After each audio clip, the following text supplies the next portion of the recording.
oila boqaman deb, tirikchilik qilaman deb, to'y hasham, mashina olaman deb, chet elga chiqib ketgan musofir aka-ukalarga, opa-singillarga, onaxonlarga bir narsani yetkazmoqchiman. Hozir ijtimoiy tarmoqlarda keng tarqalgan Befrik kompaniyasi bemalol shu bir martalik sarmoya qilib, siz ham mana shu to'y hasham qilish uchun, mashina olish uchun, uy-joy qilish uchun bemalol ishlab daromad qilishingiz mumkin.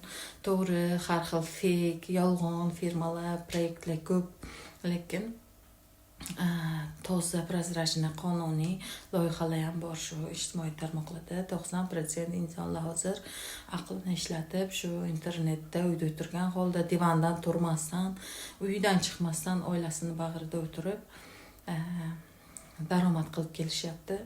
Siz o'zga yurtda musofirlikda qiynalib, topgan pulingizni yarmi dokumentga, yeyishga, ichishga, kvartiraga ketib qoladi. Siz uyingizda o'tirib, mana shu bizni Befrik kompaniyamizni bir marta shu inson nima deyapti ekan deb Telegramga o'tib, proverka qilib ko'rib, kompaniyamizga kirib, uyda o'tirgan holda oilangiz bag'rida daromad qiling. Mana men bilan bog'laning, men Haliliy Mehrinigor, profilimda silkam bor, shunda bossangiz Telegramga o'tkazib qo'yadi. O'zim hammasini o'rgataman.